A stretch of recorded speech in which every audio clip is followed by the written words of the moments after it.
Kita-kita raw nilang magkakaklase ang paalam ng hazing victim na si Julio Cesar Servando sa kanyang ama nitong Sabado. Hindi akalain ng ama ni Servando na ito na palang huling pagkakataong makikita niyang buhay ang kanyang anak. Balita hatid ni Cara David. Sa mga larawang ito mula sa kanyang Facebook page at videong kuha ng kanyang mga kaibigan, makikita ang isang masayahin, makulit at palakaibigan na Julio Cesar Servando. Pero naglaho ang mga halakhak sa isang iglap. Natagpo ang patay sa isang condominium sa Maynila si Servando, biktima ng fraternity hazing. While driving to Lasal, I asked again, I called again. Sabi ko, ano ba talaga nangyari? Nung third time, sinabi nila na punta ka na lang dito.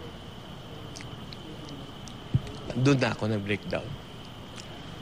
Alam ko na wala na yun ako. Sophomore student sa kursong Hotel and Restaurant Management sa De La Salle College of St. Benilde, pangarap ni Julio na maging sundalo. Mahilig din daw itong magluto at mag-weightlifting. Noong Sabado, hinatid pa ni Mr. Servando ang kanyang anak sa eskwelahan. May get-together daw kasi silang magkakaklase. Ang hindi niya alam, fraternity hazing pala ang pupuntahan ng anak niya. At yun na ang magiging huli nilang pagkikita. I was surprised. Bago siya bumaba ng kotse, he kissed me. And I always tell him to be careful.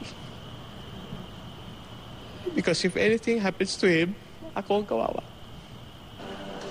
Bawal ang fraternity sa loob ng La Salle Colleges. Ang nag-recruit daw kay Julio, isang fraternity na nakatambay sa mga establishment sa paligid ng kolehiyo. Shock talaga po kami, hindi po kami makapaniwala na out of all the people sa mundo, sa kaibigan pa namin nangyari yun, napakabait po ni Julio. Nakausap ko rin ang kasintahan ni Julio pero hindi ito nagpaunlak ng panayam. Aniya, gusto na raw sana mag-back out ni Julio nang malamang may hazing na magaganap. Pero pinagbantaan daw ng frat members si Julio na lalo siyang mapapahamak kapag nag-quit siya sa kaligitnaan ng initiation. Kaya nung Sabado, sumama siya sa hazing. Madaling araw ng Linggo, natagpo ang patay sa loob ng condo unit si Julio. Paano kayo nakakatulog sa ginawa niyo, no? Siguro balisa kayo araw-araw. Anong klaseng hayop ang nagpanganak sa inyo? May Diyos ang mundo, ang Diyos ang bahala sa inyo. Sisiguraduhin niyo na pagbabayaran niyo yan. Kung hindi man sa inyo, sa anak niyo o sa anak ng anak niyo. Sa burol ng binata, regular na bumibisita ang ilang high school students ng La Salle. Nais kasi ng pamilya Servando na turuan ng mga estudyante na iwasan ang pagsali sa fraternity. Ito na lang daw ang magagawa nila para di mawalan ng saysay ang pagkamatay ng kanilang anak. Saan kami nagkulang? Ba't kailangan pa siya sumali sa frat? We are so sad about what happened.